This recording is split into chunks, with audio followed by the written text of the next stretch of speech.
The Asheville Improv Festival is returning for the first time in 5 years. We brought the improv community together. A whole bunch of other people became aware of improv in the area, and our stages were graced with just incredible improv talent and comedy talent, and I just couldn't wait to do it again. The fest features some of the biggest names in improv comedy, along with more than 40 acts from Asheville and coast to coast, all crammed into 4 amazing nights, October 9th through 12th. Here are co-producers George Awad and Paul Dixon to tell you more.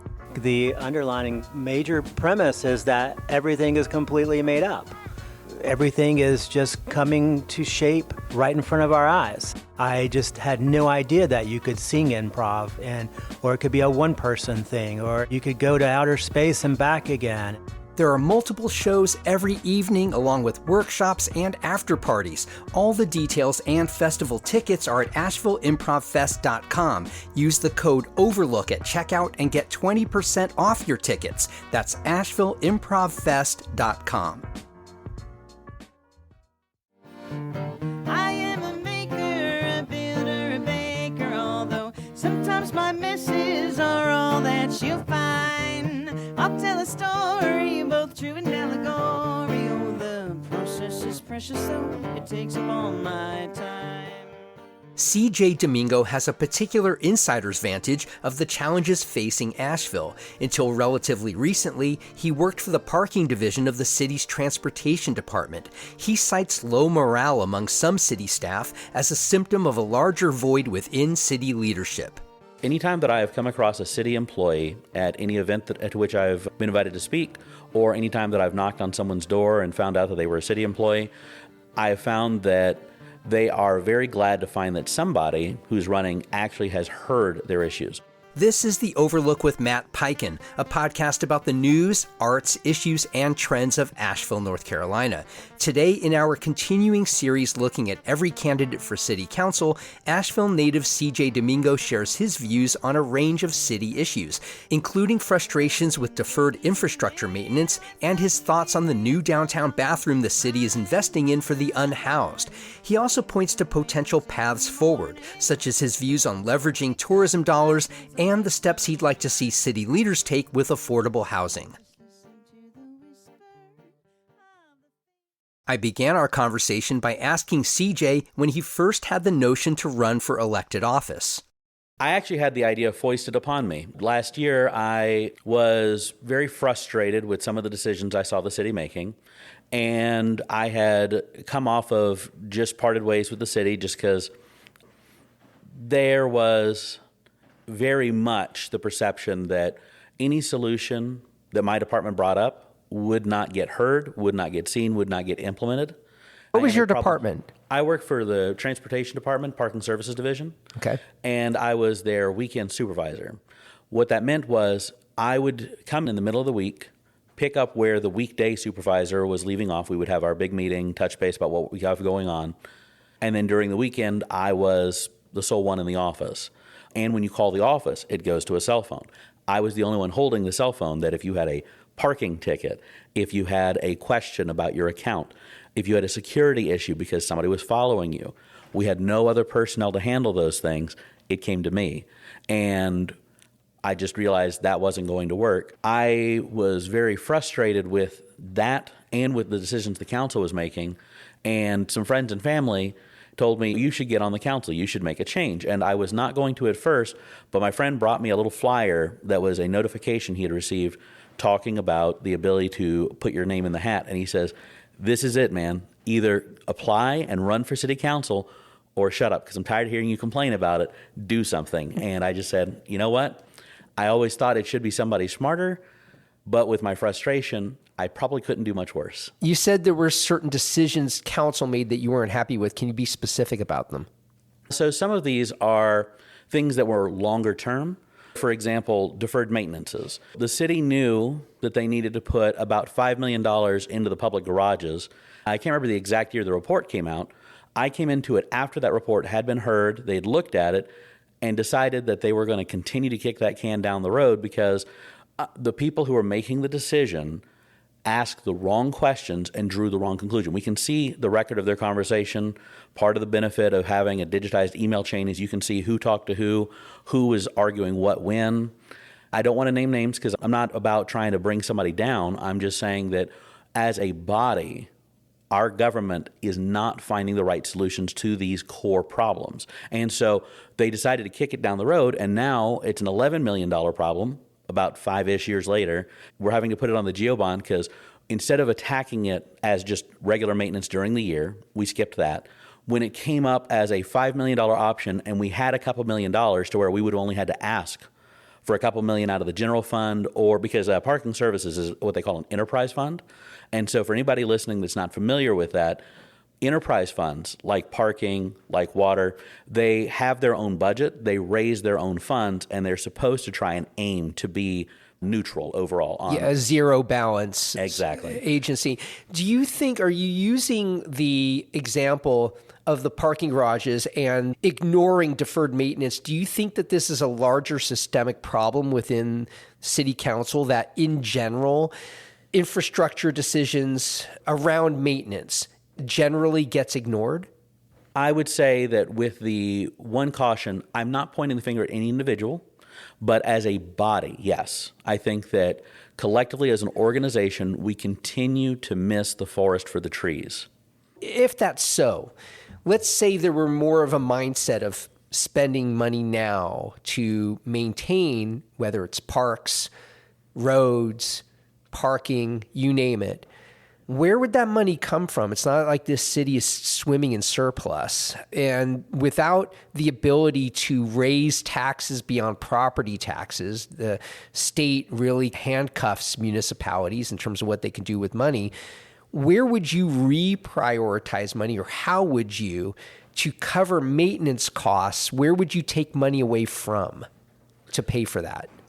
When we're looking at it, there is the short term and the long term. In the short term, yes, we're in the hole. That's why there's the GEO bonds. They're saying, please, we need to do some debt leveraged financing so we can go and raise the money that we need to get ourselves out of this situation. And the argument has been made by members of the council and by the mayor that we are going to make this a regular cycle, that we're just going to regularly make this how we pay for things. But if you are regularly having to take out loans and then ask people to pay not just the value of the loan, but all the interest on that loan, then it sounds like you're just raising taxes by a higher degree in a backdoor fashion. Now, it gives you the money up front to handle short-term problems. I understand the logic. When we talk about how do we fix that long-term, though, because short-term, GEO bond is an answer. Short-term, figuring out what sort of projects could be delayed or where we could find private partnership to help us with certain things. To give a specific example for that, because I know that specificity helps.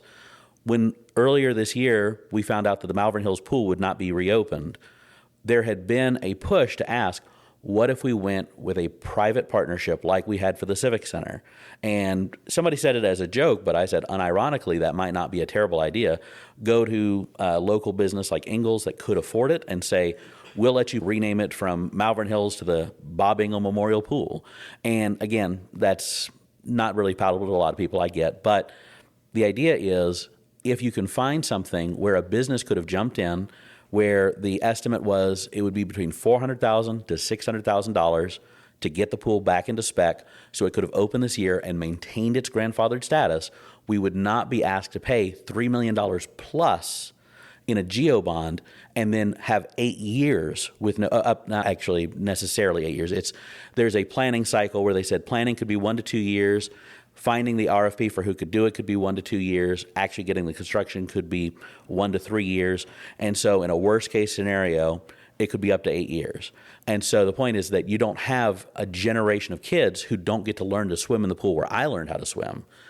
You could just say, we're going to make this partnership, get it done, and until we pay you back, you can put your branding and your advertising on this space so we can maintain this for the community. And that's a way that we could approach some of these short-term problems. Another part is looking holistically at how we do our fees and charges. So something that drove me nuts when I worked for the Parking Services Division is the manner in which we devised who to hit with tickets and or what areas to pursue ticketing, and how did we shape those prices. Talk about that a little more. What were you seeing? Were you seeing inequities there? I think that there is some social inequities. One of the things that changed when we reimagined public safety is we took common ticketing from APD and gave it to Parking Services Division. Parking Services Division used to only be responsible for basically the downtown area. And so for that purpose, you only need a handful of officers. But now you've added 28806, 28804, 28803, which basically doubled the area by its lonesome. And so when you add all these other areas, what that meant was when I was working there, there were not officers to both work the beat downtown and to go out into the community. So when there was a problem in the community, if somebody needed city representation, the managers had to get together in a car, drive to that location, figure out what was going on, and see if they could solve a problem. And where many small problems could be resolved, somebody's parked in your front yard and you don't want them there, you could go and a police officer can start knocking on doors and say, hey, can you please move this car? And they have the cachet of being a police officer to get some compliance. You instead have a very nice but very nerdy guy in a polo shirt and a pair of khakis coming up and saying, hey, you can't park your car there, which is no different than the neighbors saying it. When I first met you back in the spring, we had that Asheville Downtown Association forum. You talked about morale, city employee morale being one of the big issues for you as why you were running. Is that still, now that you've been running your campaign, do you still see that as a prescient issue? Yes. Anytime that I have come across a city employee at any event at which I've been invited to speak, or anytime that I've knocked on someone's door and found out that they were a city employee, I have found that they are very glad to find that somebody who's running actually has heard their issues. There has been, I would say, 1 in 20 who have just told me, I think things are better now, and that's fine. But they also acknowledge it has been bad recently. Bad how? So when you ask different people, you'll get different answers. The biggest one, though, is they feel like there is a problem they are facing that could be resolved with something, either whether it's funding for safety equipment, whether it is changing the nature of their mission to allow them to drop something that does not improve people's lives, versus if they feel like they could get better distribution on when they are being sent to resolve problems, because schedules are set up on high.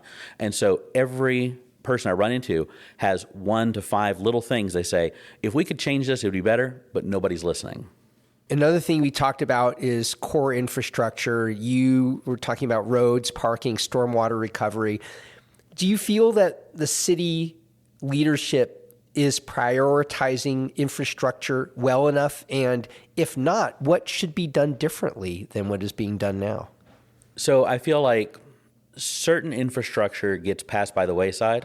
There's the classic argument, you hear this on the national level, where they say the least sexy but the most important topic that the government can talk about, infrastructure.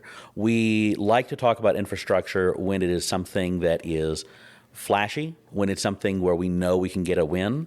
But when you say we're going to take ARPA funds and we're going to use it to fix the pool or to update the Rankin bathroom to make it in line, that would be far cheaper than going and saying we're going to build a Portland Loo, which is getting underway, but they could have done something to invest in what we have, and that would have been a better investment, I feel, than building a brand new thing that may not meet our needs in the long term.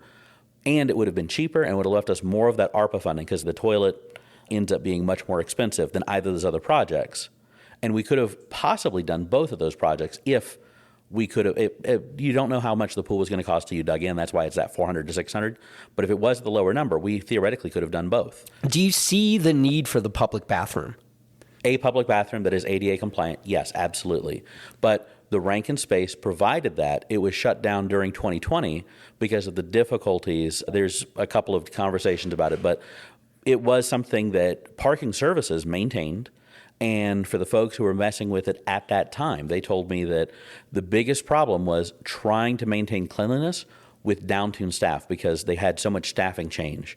Because with the pandemic, we didn't know everything that we know now. But Sure. That meant that you had this space that was open to the public, that was a refuge for the unhoused, You also have people who are very scared, because we all were. I was very terrified of the beginning of the pandemic. But you're running into that problem, and you're trying to tell people, hey, you can't be in this space, you need to move, and then you go in to clean it, and you don't have the right tools, equipment, you don't have the right materials, and you don't have the authority to do anything more than saying, please leave. And so that space could have just been updated a little bit to be more ADA compliant. It is already a very good bathroom. I used to use it all the time when I was a kid because it would be part of my pass-through. I would take the bus downtown after school. I would go downtown, and then I would walk to see my dad. But as I became more confident and a little older, I would go to the PAC library. But I never liked the PAC library bathroom, so I would always stop at the Rankin bathroom and use that one. We all have our favorites. Yeah. Do you think you would have known this in advance? Hindsight's 2020, not to be cliche about it, but Sure. Do you think when these conversations came up about the 24/7 bathroom devoted to the unhoused and others who need something in a central space, do you think you would have thought of this then?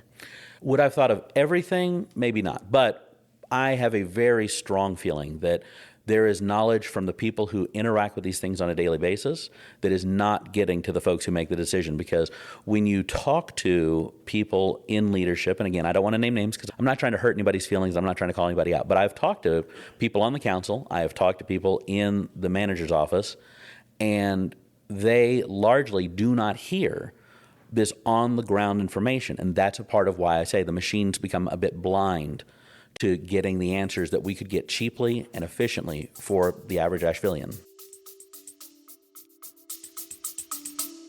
More after this.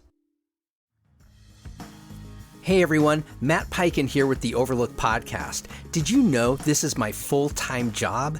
That's right, I left Asheville's public radio station to start this show from scratch. Now I'm coming to you to help keep it going.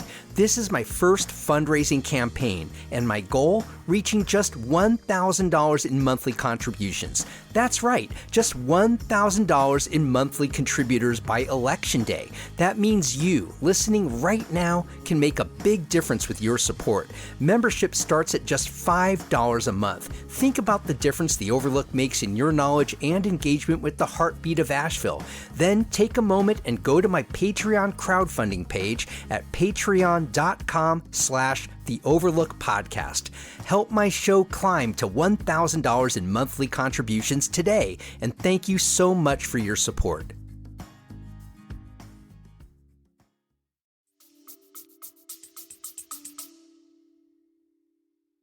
Let's say you do win a seat on the city council. What would you want to put on the front burner that isn't as much part of the conversation right now? I think that we need to make sure we are always looking at the holistic picture. We need to fund core services first. We need to make sure that we are taking care of our infrastructure. For me, my biggest thing is making sure that we are not forgetting all of that important day-to-day stuff on the path to getting these other projects, because all these other things that we want to do are noble, but we have to make sure that we get affordable housing first, because affordable housing affects everything. And when we're looking at housing, we have a big emphasis on dropping a big apartment complex, and that's good in the long term. But in the short term, for example, we could do more to encourage more cottage courts and more ADU development. There's a really great program that, again, I'm not a lawyer, but my reading of it and my asking some folks who are builders about it seems to suggest that we could be going to people and making partnerships in communities where they say, I don't want a big apartment complex here, but you could go to folks in the neighborhood and say, if you want to build an ADU in your yards are all very large. ADU? Accessory dwelling units. Okay. And so what these are is, you hear them called mother-in-law suites or some other type of suite, but the premise for it is it can be either attached or detached housing that is on an existing property. It's smaller. It matches what we used to call starter homes. And the idea is they can be 1 to 2 bedrooms. They'll have a little living space. They have their own separate everything. But what happens now is if you want to go open an ADU, up until now, if you wanted to go get one, you would have to have a lot of equity in your land. You would have to have a lot of cash up front in order to get started building. And if you wanted to build it, a lot of banks didn't want to mess with that. But the rules have changed. And so in the last couple of years, I think it was 2022, now you can get, I believe it's the FHA loan to help you with construction. And that is good, and the city is willing to give you the permit to get you get out of the way. But one thing that is a big hang-up is you still have to take whatever design you want to put on your land back to the city and say, this is what I want to do, this is how I want it to look, can I build it? And that's an involved process. But once you get through all of the design, development, and all that, I've talked to a couple of builders. The ballpark they gave me is they could get one cranked out in anywhere from 4 weeks to 12 weeks, depending on how big you want to do it, where you're doing it, all that. And what that would do for us is if we found a way to encourage that development. So, for example, a lot of folks would not qualify for a very good interest rate. The city could essentially act as an intermediary using a grant fund like that. I think it's the Housing Trust Fund is the name of the fund. But the idea is that they could look at that as a way to provide that loan to people who already have a single-family home and want to be a part of building more missing middle housing. And if they act as the intermediary for folks who are in high-demand areas that have very inefficient land use, you come to them and say, we want to partner with you.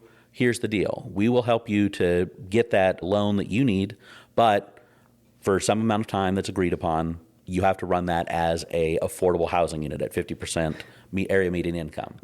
I think that bleeds into a conversation about Airbnb and short-term rental policies. A lot of people would want to have accessory dwelling units on their property, but they would want to Airbnb them out for a premium dollar. Where's your position on the city's short-term rental policy? Right now, there's a ban on Airbnbs, and I think that when you have a housing crisis, that makes sense. But I also hear homeowners who would love to be able to run these as rentals because this would give them extra income and help them to deal with the affordability problem that we have in our county.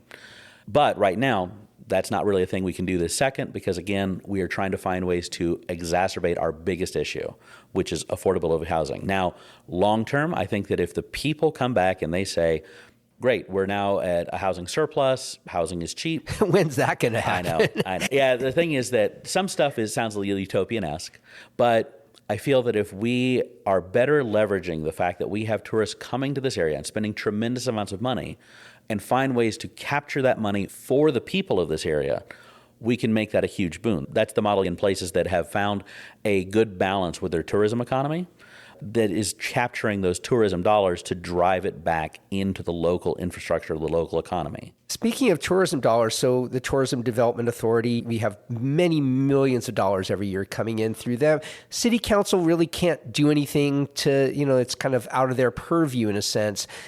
But there's a lot of pressure to help change the way TDA money is allocated in this community. Now, at least it's 33% of all TDA funds are somewhat discretionary. They still have to be used for tourism-related expenses, but they don't just go back into marketing. What are your thoughts, if any, if you have any, about how that money can be better leveraged in this community and still stay within the legal framework of, quote, supporting tourism or having to do with tourism? Speculatively, there's a lot I would like to do with the TDA's money, but the reality is we can continue to petition, and I will, of course, join in petitioning to say that I would like to see the TDA invest in things, particularly infrastructure and community opportunities, so that way we can help to make the average Ashevillean thrive better in our economy. But I'm also a realist in recognizing that getting the TDA to the table is also a very long campaign. And so I don't want to get too in the weeds about what specifically I want them to do. But I think that there are a lot of projects that would be in their mission that would also materially improve the day-to-day life of people who live and work to make Asheville such a great place. Getting back to the element of core city services and things you want to prioritize, where would you have voted on McCormick Field? Some people might say, hey, that's not a core city service. We're investing nearly $30 million of city money now to renovate that park. What's your view on that? So McCormick Field is one of those places where at the end we expect to make more revenue. This is a place where I think that this debt leverage financing would have made a world more sense. We should have taken the money that we know we have and take care of the people who are counting on us. Because when people pay their taxes to the government, they want to know that they're going to get buses that run on time. They know that they're going to get roads they can drive on. I don't know if you saw the trip report from, I think it was last Friday. They made an estimate saying that the average Asheville driver is taking about $400 of additional wear and tear on their car from just driving on our roads. No, I missed that. Yeah, it's a pretty shocking number. And it's Who produced that? Trip. It's so they're an advisory nonprofit. Okay. And again, I don't want to get into the weeds of, this is the exact number. I want to say this is a conversation that people were already telling me beforehand. When I first started running for office, people were telling me that they were having a lot of issues because their road had not been resurfaced in 10 years, 15 years, and they were complaining that if I get on the city council, they want me to make sure that I bring to the attention of management, hey, my road has not been resurfaced, and I have to buy one new tire almost every single year just because of this one pothole. And when we look at things like that, and with the water, where people had that huge water outage, and then there was that blowout at River Ridge a couple of weeks ago. Yeah. People want to know that fundamental stuff is taken care of. And it's something that I've mentioned a lot on the trail, because the biggest thing from the government is that stuff that you count on, but you don't want to think about. You don't want to think about your road. You don't want to think about your water. You just want it to work. And so that stuff should have been funded first and foremost. And then I still think McCormick Field's important, but that's a place where we could have said, all right, we're going to let the debt pay for that because it's going to pay off. Do you think your same vantage point on that would underscore your view about Thomas Wolfe Auditorium and the Cherokee Center and the renovations that have to happen there? Yes, these are economic powerhouses that we should be looking at ways to use the debt to pay for those things. Though, going back to the thing I talked about earlier where I was saying we could be more efficient in how we charge for tourists using our city, there's a kind of involved idea I have about where we do parking and where we do access and where we do these vendors, where I think that we could be making a lot more money for those renovations. So the quick version for folks who have not heard me talk about this yet, we currently have with the Civic Center about 400-ish spaces that are divided between people who want to go to the library, people who live nearby, people who work downtown and they have the city's badges, and then all the folks who want to go to the arena. And if you're going to the arena, you could have up to 6,000 people wanting to descend on it. You've got the largest parking structure right next to them. But when we charge, now it just changed, but it used to be, it would be either a $7 or a $10 fee. And the $7 fee was for multi-day events, $10 fee was for single-day events. This number was meant to be affordable for the average person who's just trying to go to the library, but also raise that extra revenue to help pay, because the extra monies, I believe it was $2 out of the additional fee, is exact. I can't remember the exact number, but I believe it's about $2, goes to the Civic Center to help pay for their facility. But at the same time, our neighbors, our competitors in parking, are charging $25, $50, $70 at these very big shows, and they're able to get them filled up very quickly. And I would have people asking me, they would say, hey, I've got this person down here being very forceful. I'd come down and talk to them, and they'd realize I'm a supervisor. And they would try to bribe me. They'd say, I'll give you $200 if you let me park in the handicap spaces. And I said, it's legal for you to park in the handicap, and I can't let you in. And they say, I'll pay the parking fine as well. I just got to get to the show. I paid $300.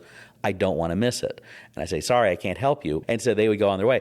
But you have the demand. If we turned around and we just charged more progressively, reflecting that a local show should not have a high fee, but if we said, okay, if it goes above a certain fee, or if the fee charged goes above a certain number, we started charging a higher rate for parking because... Yeah, but what does that do for the local people who are going to that event? So what I would like to do is for people who are here locally, or for people who don't want to pay that higher fee, what if we actually operated a shuttle, do a partnership with somebody who's got a lot of land, they're not using it. In West Asheville, there's the Kmart that I believe is owned by Ingalls. They're going to be building there, but they haven't got there yet. Talk to them, say, hey, we want to use this parking lot during the events this next 6 months. Go to the Asheville Mall, say we want to use that Sears side where nobody's parking, and do like we used to do in Belshare and operate a regular shuttle through there. And that way, if we do the shuttle and we tell people who are here locally, hey, you're local here, you can hop on this, you can get to work, you can get home. You're not going to have to fight all that traffic of people getting in and out and try to find your car in the parking structure. That is better for those people, and it allows us to say, okay, now the people who remain are almost certainly necessarily the tourists. One of the other troublesome things that I got asked to do was folks would want to open up vendor stands near the Civic Center because they had merchandise that was related to the show. And these folks could not get a merchandising permit because frequently they would show up on Saturday and their ability to get a merchandising permit doesn't exist except Monday to Friday. And so there was no way for them to do it, and there would be no legal way for me to offer them space in that parking lot. However, we are also shutting down the road for all these major shows. Flint and Cherry Street get shut down. What if instead we took that Streeteries idea that we're doing a part of the Complete Streets initiative, and we said to folks, we're going to put somebody who can sell you a permit there during the weekend, during these shows, and we would open up spaces in the middle of the road there that could be off to the side so that way we can still get the buses down the road to get around the Civic Center. But about half that road's just not used. It's just empty space. We could be turning those merchandising permits into the money that we need to fund Thomas Wolfe. Because people, again, would try to bribe me, and I'd have to say, no, you're in a parking lot that goes to a disabled person who lives in that apartment right there. I don't have any shuttle to get them from anywhere else, so I can't send that person somewhere else. I need you to move and get your stuff out of their parking space so they can park here. I think it's interesting that there was a potential bribery racket happening with city parking. I didn't know that was... People constantly try to offer, but nobody ever took anything as far as I ever saw. No, I'm not saying they did. I'm just saying I didn't know that people were even trying to bribe city parking officials for that. I will say, as a funny addendum, because it is Asheville, the folks who were the most aggressive were the folks who tried to bribe me with narcotics. And I would say, oh my God. No, I said, no, I don't want that. Get that out of my face. I have to, if you show that to me, I have to call the police. Don't show me that. Gosh. Because I just want them to get out of my way. Because again, as a city employee, even if I call the police, it was still a long wait time. Now, things are a lot better now. I have heard from folks who are there that the wait time is no longer 25, 45 minutes. Now it's only 5 or 10 in the worst cases, and they actually do get some quick responses when they need it. But that was something that, again, we don't see this conversation happening at the upper levels. It's only down at the bottom. So speaking of conversations that aren't happening, what conversations do you want to see happen more that people just aren't talking about as much when it comes to city government, city leadership, and this campaign? What do you want to be more on the frontal lobe of people? So the long term, this is something that we all feel it. We know that the world's changed around us and the average person is sliding behind. The average person living and working in Asheville has struggles trying to afford living here, and some of that is us. Some of that stuff that we could alleviate, like with housing. But a lot of it is also national.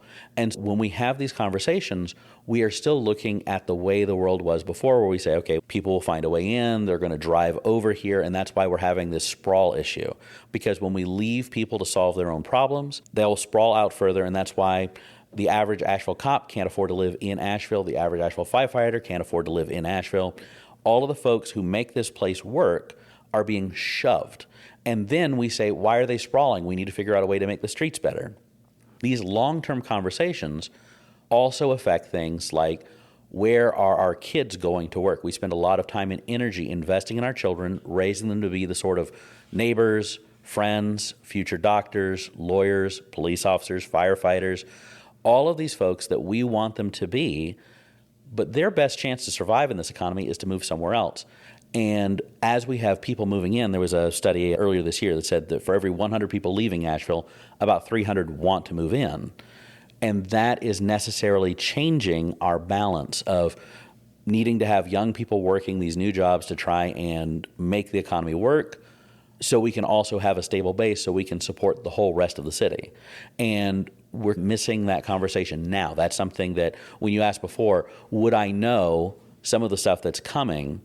It's because this is one of those places where something that is coming that we will need to answer. And as we're having this conversation, we say, to fix the problems that we've already made, we need to have debt leverage financing. But I also know that if you look at the long economic cycle, maybe it's because I'm a millennial and I've lived through several once-in-a-lifetime economic crises, from the dot-com bubble burst, 2008, 2020. Maybe I'm a little Chicken Little here, but I feel like we're due for something, and we're talking about taking on a lot of debts. And at the same time, being a history nerd, I think about 100 years ago, the city had a whole bunch of debts, and then the stock market crashed of 1929, and that's how we ended up being the weird city we are, because the city suddenly ran out of money, and after they got done paying all their debts, They had only pennies to the dollar to pay their staff, to pay for everything, and that's why all the architecture stuck around. When we are having this conversation, people are having it in bits and pieces all over the place, but we need to get together and say, hey, where are we going, and are we happy with that? And are we making sure that we have the sort of future that when we get there, we're going to look back and say, man, I'm so glad that we saw the fork in the river coming and chose the path that we wanted.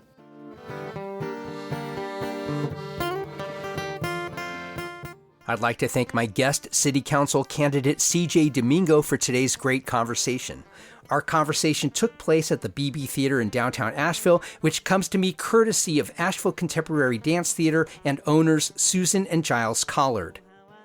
If you value the Overlook's place in Asheville's media landscape, please consider joining dozens of others who are supporting the show through my Patreon crowdfunding page. Become a member for as little as $5 a month. Visit patreon.com/The Overlook Podcast. Our First Look newsletter gives you just a handful of daily headlines from around the local media landscape to get you on your morning. We also have a weekly newsletter devoted to all things The Overlook that hits you every Friday. Both are free and available at podavl.com/newsletter.